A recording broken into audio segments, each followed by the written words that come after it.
Hello, everybody. Frankie V here from Frozen Sand with another Working with Power Tools episode. And in this episode, as promised, I'm going to be covering the who's, what's, and wherefores of what these videos are intended to serve as part of our overall community effort. You'll have to give me some slack as to quality, as it's going to take me some time to get into the groove, get my mojo on, so to speak, as well as to overall production quality. So there's going to be a lot of and there's going to be a lot of this and a lot of that. So uh, at some point, of course, I hope that my overall presentation quality will improve through practice. But that to get directly to the point about it all is to make an effort to support members of our community that, well, maybe sometimes feel they're a little bit isolated. In this case, working with power tools is all about more or less about environment design and showing workflow techniques in an effort to keep these fellas here at Custom Map Makers updated as to changes in direction as to environment design that we plan for Urban Terra HD. So that's going to be the main focus, more or less, to have fun. I'm thinking of breaking these down into show-like episodes. Follow through with a couple of segments to a upload that is not just about a singular thing. As secondary to kind of put information out into the hands of our player base in general as to some of the questions that they may have as far as that direction goes. As as a standard, as to logic, as to where we're heading, we would certainly won't attempting to try to stay on a roadmap that is equal to the quality of game level that's available in 4.2. Unfortunately, Unreal 4 wants to make things better, faster, better looking by default. So to actually degrade the quality of the game, it would be a rather difficult task indeed, as to the availability of some of the common features that are available in UE4 that by its nature makes it easy to make something that was difficult at one point look superbly excellent as to overall quality. So that's the kind of direction that these, once again, videos are going to be headed. And at some times they're going to be random in nature. I will try to explain the logic behind anything. I'm not the type of person that picks up a project or do this or that at random just because of a self-serving need to hear my voice.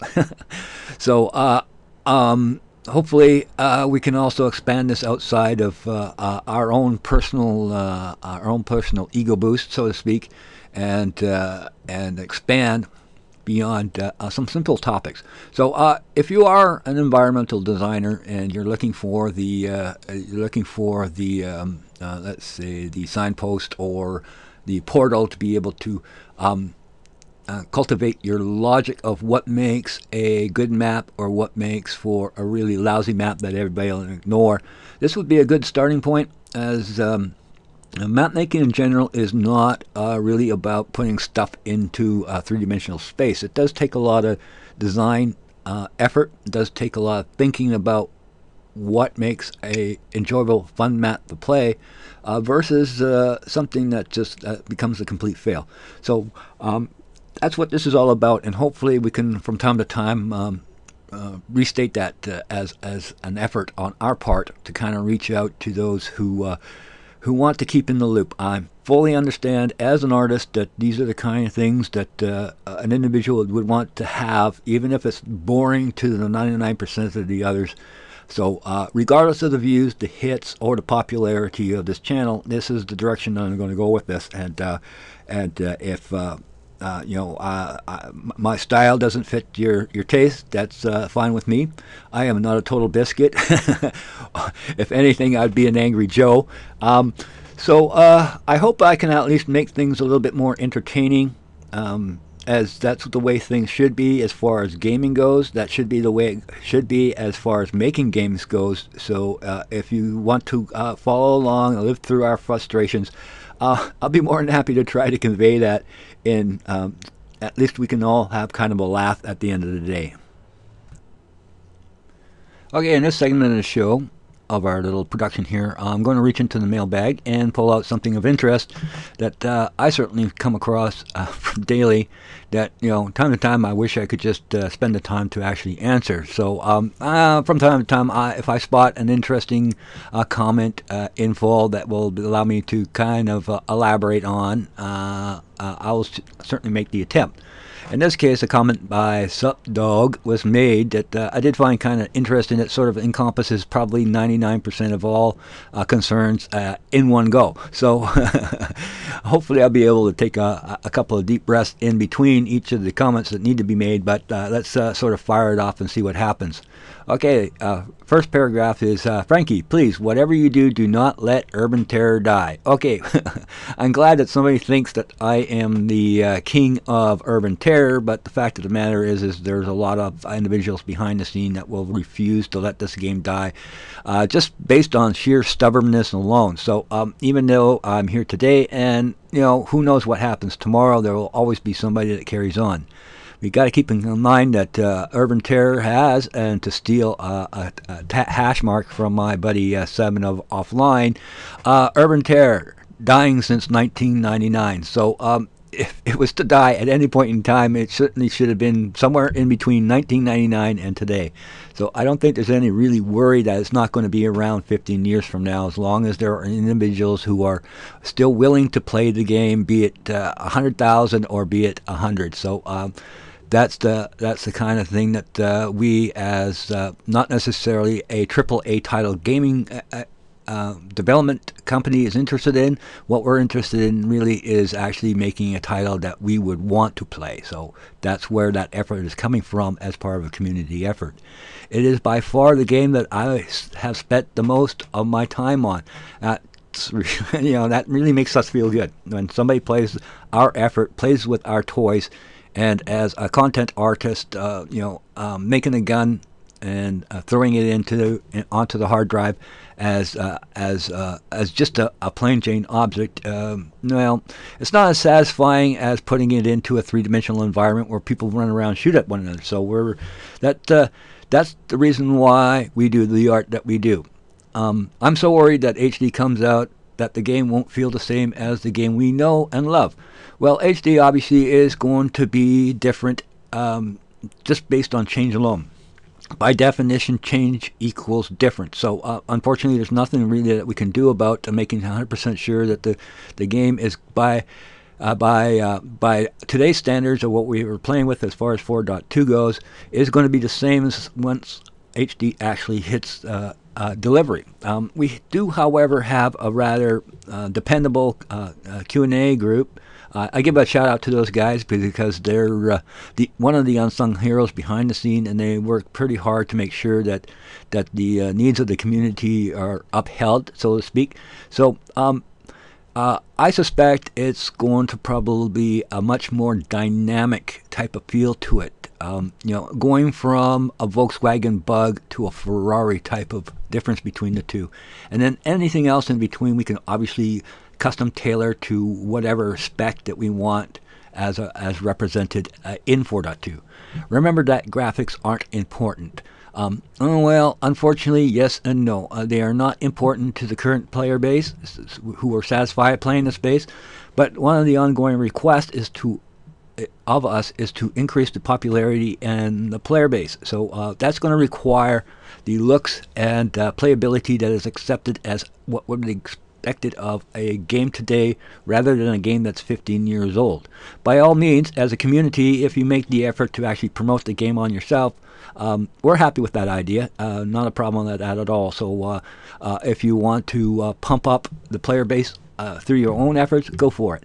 I would not mind it at all to play the same version of this game for 100 years if competitions like UZ and CB were back and running at max speed. Okay, there are things in life, unfortunately, that is out of everybody's and anybody's control, certainly as to these two particular communities, in that,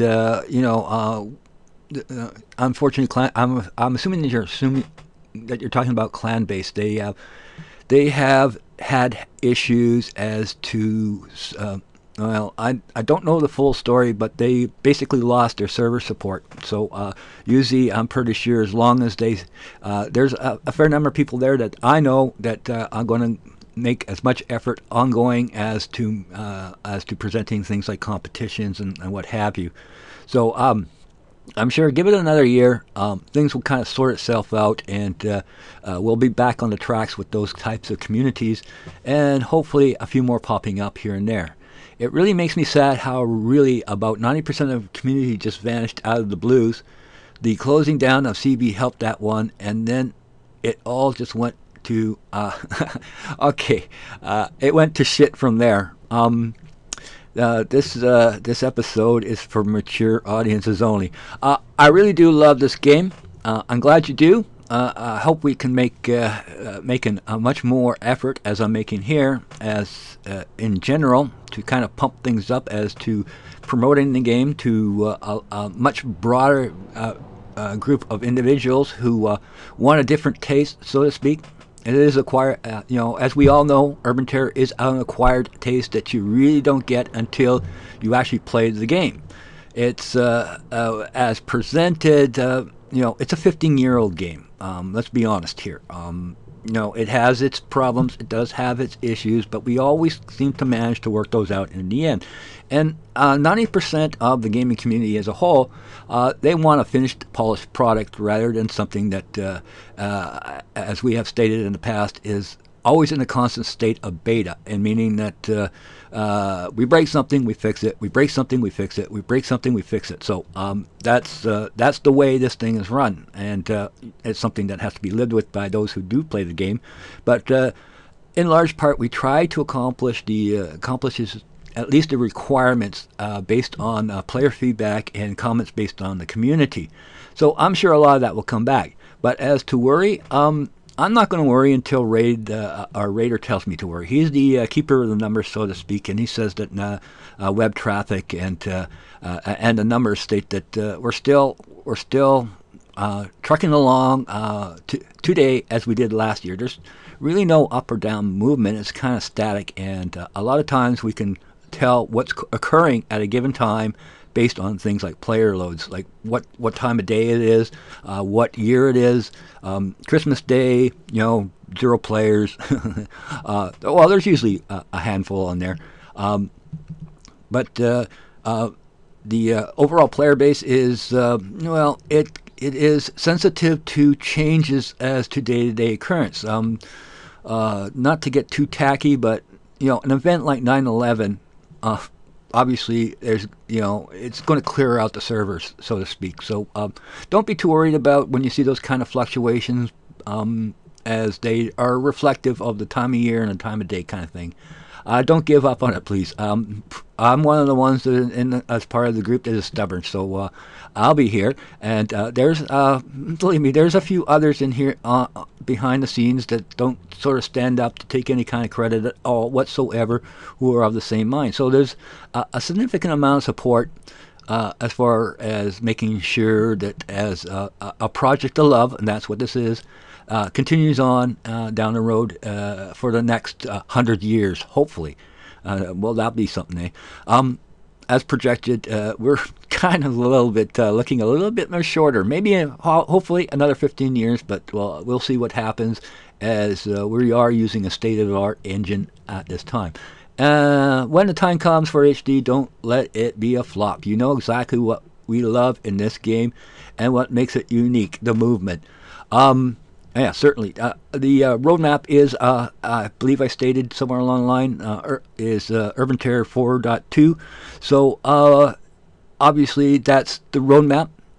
We can do that by visualization, and of course we have a pain in the butt Q&A team with love that is going to ensure that we stay on track when some shiny comes along, and we say, hey, let's give this a try.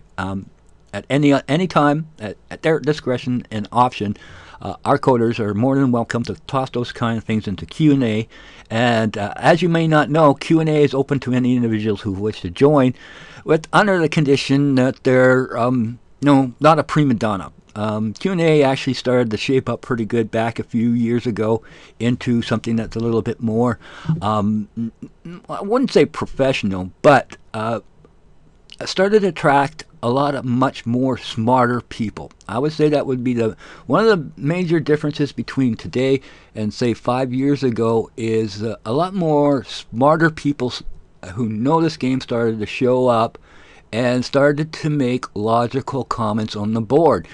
Instead of, oh, this game sucks, they actually tried to make an effort to produce usable information that we turn around and 99% of the time, we'll turn around and say, hey, that's logical. But unfortunately, we can't do it because Inditech 3 engine does not allow that kind of adaptation at a moment's notice.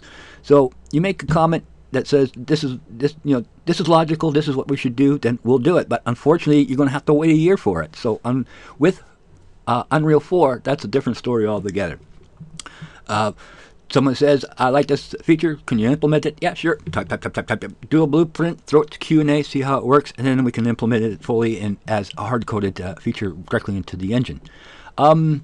Take care, good luck. Thank you very much. I'll be waiting closely for further development of the game, as I'm sure everyone else is, just hoping for the day to come when it will be time to come back and play. Are you suggesting that you've gone away? You just said at the top here, sorry, I got to pick on you, but at the top there, you stated it's really the only game that you do play. So what do you do when you're not playing our game? Also, pay attention to cheaters. Oh, man, we hate those just as much as the next guy. Ongoing mission. I'm not going to talk too much about cheat development as that gives Raider prickly heat, and he comes down and hits me with the Nerf bat in a loving and affectionate manner that he does do. As it is a massive reason as to why people aren't playing this game. Now, to make a comment on that area there, the problem with people wanting to play this game is not that because of the cheaters in itself, which is a factor. We'll admit to that. It's always been an issue in any game. But the reason people aren't playing as to what they should is because they're not getting the due credit that they deserve. You spend a lot of time, tagline, Urban Terror, easy to play, difficult to learn, does come into play here. So once you start getting that skill level, you get that your techniques down. You craft every element of your gameplay to the point where what I see is players who have this level, they don't trug around maps like they're a big tank and to start swinging their whatever it is they're shooting around like a magic wand. They're definable as to their game style, as to the tactics and techniques that they use, and they kind of float through these maps. And you can tell that level of skill between a high quality, skilled player versus somebody that's in there using a spray and pray aimbot, and they're shooting bullets out of their butt, and they're 90% of the cheaters are spottable. You can see them, and it really is up to the server operator to get them out of the playing field with no muss and no fuss, so everybody can ignore it. Where we're looking for on part of the game development side of things is to provide the ability for those skilled players to prove that they have earned their right and place to not be considered a cheater. What's the advantage of putting all this effort into your level of skill, and then for payment you get called a cheater? What's the point? So that's why we keep losing players. They want to be able to achieve their personal individual goals within their own world, which is the way it should be and always has been, within a playing field that is equal to all others who are on it. So that's the damage they do. I don't totally disagree that this is the type of gameplay that the cheaters want to play, but for crying out loud, find your own playing field to do this kind of stuff. Nothing says that you can't start up your own server and say, hey, cheaters are welcome, let's keep everybody in one sandbox and let's everybody do their weird and crazy things in this place. This is our house, and you can do whatever you want. That's that's fine with us. We cannot control what server operators do. If we like it or we don't like it, that's just how it is. Okay, last comment, last line. Hopefully keeping things down to a reasonable time frame. Especially the old school guys out there that state that they will not return until there is a reliable method to ban cheats, even if it means having someone on the lookout for them. Okay, in that area, we do run, there is the Urban Terror section up on our IRC. So by all means, if you spot a cheater that's up and active and doing things right away, and you find a dev alive and awake on Urban Terror, info or whatever it is, Urban Terror, yeah, that's all it's called. Sitting there on IRC, not really doing anything, by all means go in there and say, hey, listen, I spotted cheater here. Can you go out and check it out? We can easily just eliminate guys off of the servers, kill their accounts, and what have you to that extent, at least make it difficult for them to get back on again. But there have been times when somebody made comments on IRC as a general comment, man, there's a cheater on this server here, blah blah blah blah. Here's the URL or the server link, what have you. There's been times when members of the team have just kind of popped in there and checked things out, see what's happening, and manually deleting a player account, that can be done. So if it's spotted and it's definite that, hey, this guy's cheating, react then there. Just go over to your admin page and say, okay, Mr. Cheater, gone, away you go. That can be done, and it has happened on more than one or two occasions. Moreover, there needs to be a better way to be able to react to these on the admin side of things. I'm pretty sure we could do a lot more aggressive type of cheats. Let's say, once again, I really don't want to go down that pathway. I'm getting so much trouble. But yeah, we definitely want to get rid of them in a much more meaningful manner. But we also want to make, as part of the game development side, regardless of the super secret things that the anti-cheat guys are doing, from the game side, to make rock stars out of our players, so that when they do show up on the server, they're there to be feared and loathed, not to be considered cheaters. So I think that more or less covers at least the entertainment factor and requirement of the mailbag.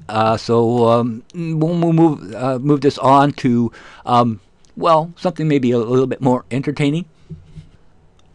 Okay, on this segment of the show, I am going to throw up some items that I generally keep on my must-watch list. Now, what qualifies as a must-watch is a application, an idea, or a program that I kind of run across from day to day that is interesting as to possibilities, so to speak. So, I go through the specs and kind of see what it has to offer.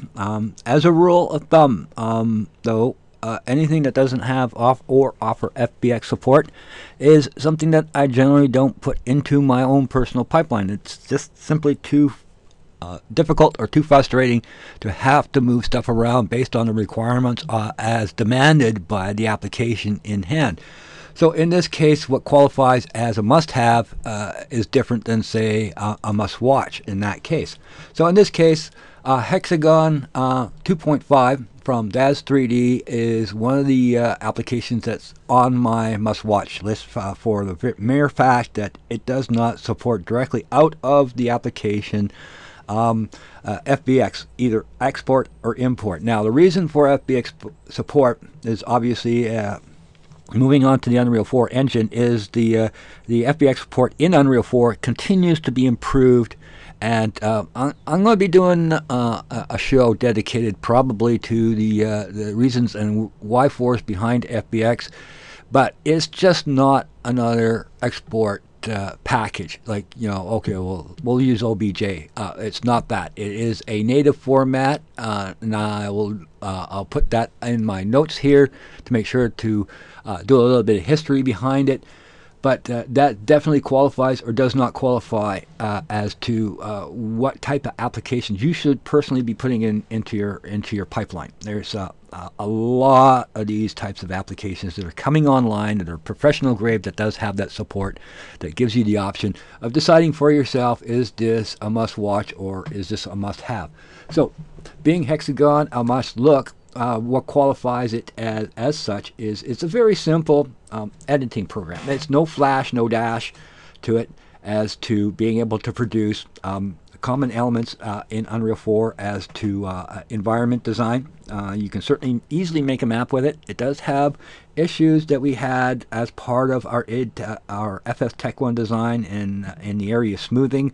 So that's one of the things I need to go back and kind of review again, because well, for some that's kind of a deal maker. And the way to achieve smoothing is apparent and up front is you have to add detail. So so the requirement for low detailed assets in FS Tech 1 was a requirement, which is not the case in Unreal 4, so it's a must take a look at again type of thing. But the kind of things you can build, say for example, this is an environment, so we can obviously sort of evaluate it as to the idea of that there's going to be players running around in here shooting at one another, particularly for our game too. We have actually some pretty good artwork that was done in it and rendered out. Now, as it stands, Hexagon 2 doesn't support any of the other goodies. It's plain Jane as you can get. So if you need a notepad, you need as opposed to a Microsoft Word with all the bells and whistles, this is actually fitting of that need. It does support OBJ export, and so that sort of fills the gap in a bit. It doesn't have that full enrichment of the FBX support where it tries to do everything for you by just taking out what you have here and dumping it over there. But it does have a Daz Studio bridge out of Hexagon 2. So the requirement, if you want to do an FBX import/export instead of OBJ, yeah, you can pop that as a bridge. It just, without demonstrating it, it just goes from here to over there, and it just pops up, boom, it's there. And you can use the FBX export features in Daz Studio or to stage it further for purpose of things like rendering and what have you.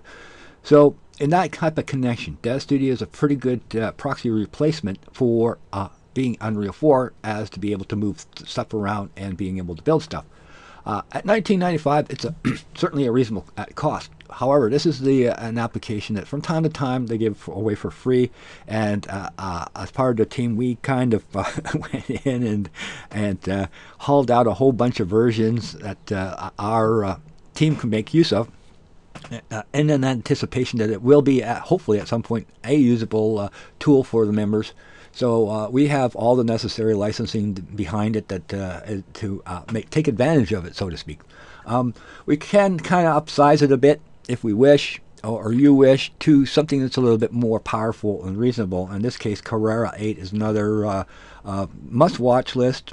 I would put it just this side of must-have. I haven't looked at it in full.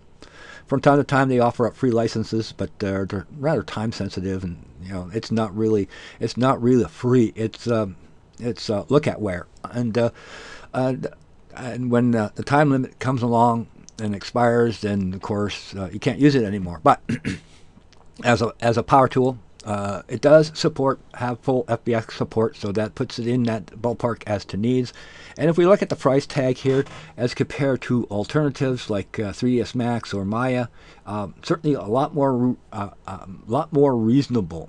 So if we kind of look at the Pro version, say we want it all, it's on sale now. Actually, I didn't know that. Okay, I think Daz 3D owes me a few dollars now. Anyways, if we look at the specifications, this is actually an interesting package that, once I have a few dollars put aside, does offer some details and support that are actually geared more towards game design in general. For example, it does have the ability to do direct player model type of animations. It has landscaping tools through presets and vegetation and everything you can kind of stage into it. Kind of check it out.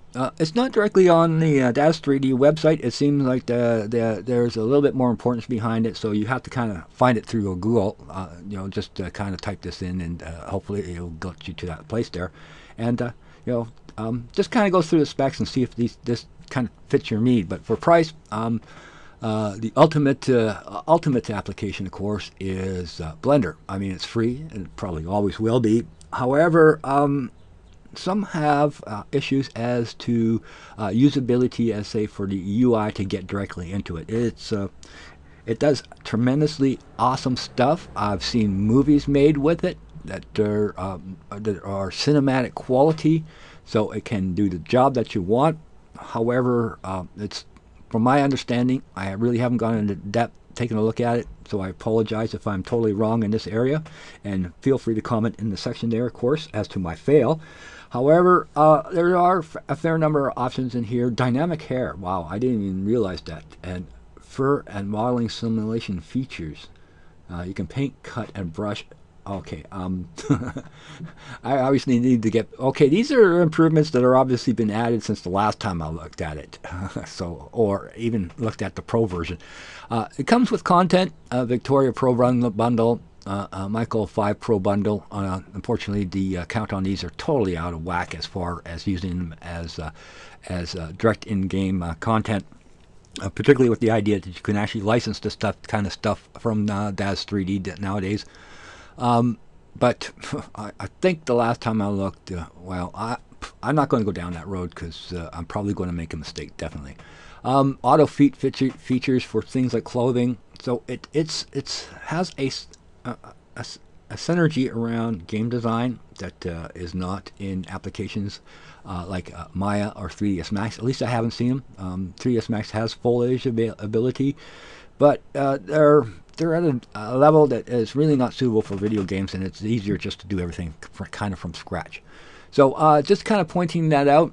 This kind of falls into that kind of must-have kind of category that I would certainly, if I was not a master of 3ds Max, I would certainly be seriously looking at this. And of course, we can begin our decision-making process using Hexagon 2. Which I'm going to make no statements or approve or disapprove that it is actually a usable program, but for the price, and if you're lucky enough to get in on it on the free deal from time to time that comes up, it's something well taking a look at, spending the time. I like the UI layout. It has that. It has a Maya type of workflow. You drag stuff in. You can go up here, drag a sphere, boom, and you're working in 3D. So I hope that was of interest, and maybe give you a little bit more guidance as to the tools that you probably need as part of your workflow, particularly to our little community, our community of third-party map makers who are looking for the tools that they need to be able to make the kind of maps that they've always done as far as the Unitech 3 goes, which we take a look at some of those. I might put that in as an episode at some time. Taking a look and a review at some of the maps that are made that actually could stand up to today's standards simply by changing the lighting situation. So hopefully this is useful, and hope to put a few more of these up just to kind of give you a nudge in the right direction, so to speak. Okay, this segment of the show, I'm going to call it WTF, as in that this is the kind of stuff that when I post it to my YouTube channel is the most common comment. Actually, the most common comment is, why the hell are you not working on Urban Terror HD and playing around with dolls and making troopers dance the Funky Chicken to the tune of Funky Town? It's all development. As into taking new features and functions and functionality that has supplied to us from Epic as in the form of new feature additions that we need to kind of test to see how they fit within the fabric of the game. So usually the kind of things turn out to be silly because, well, they make me happy as far as doing something that would be fun to do, along with the task of doing something that, well, I rather would not want to do. So that's what that's all about. It is HD development. The logic behind it is you do not use build assets for testing, because they do have a habit of leaking into the actual release versions, or within some level of someone else on the team thinking that they're completed, which are far off and neither within specifications of actually going prime time, so to speak. So this is what I do. That's part of my task, my job with the team as asset and content manager, is to take these new features that are coming out and actually put them into some sort of practical use as to future development needs that we can examine and make a decision. Is this too much or not enough? Which creates choices, and that's what we like. We like to be able to say, well, we can do that, but should we? That's a better argument that we can't do that. I wish we would. So these are the kind of things we kind of look at closely, definitely. And some of the things, features that have been added, as particularly to use, is some things like the subsurface scattering shader that has been added. This model here does not have that shader onto it because, as I've discovered, it's rather unstable. It does tend to crash. I don't know if it's really a bug or if it needs something that needs to be fixed. But what is known is when I did apply it, and that's the blast you see that I, out of hand, kind of for giggles or whatever, tossed into my YouTube channel that had a subsurface scatter shader applied to it.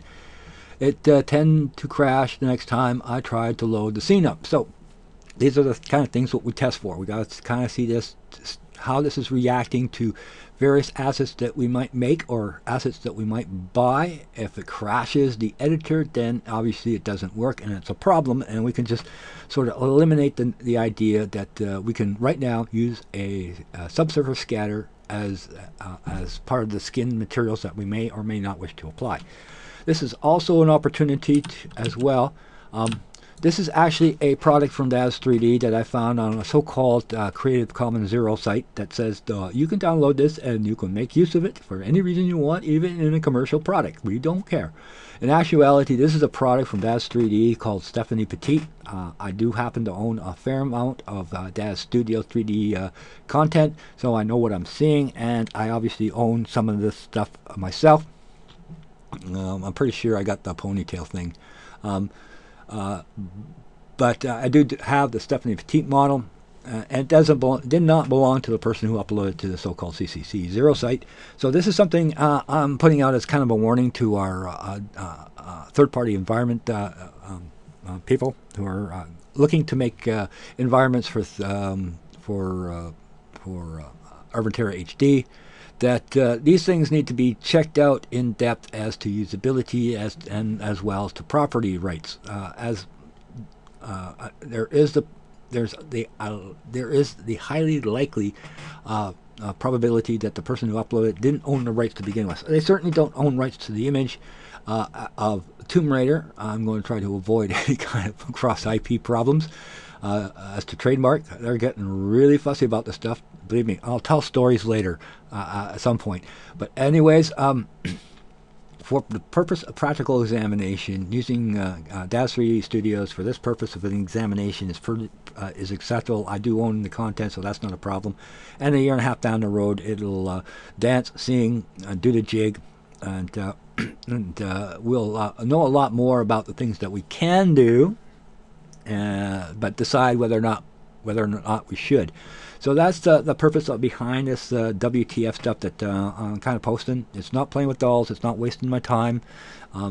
It is a true indication that there is stuff actually happening behind the big blue curtain.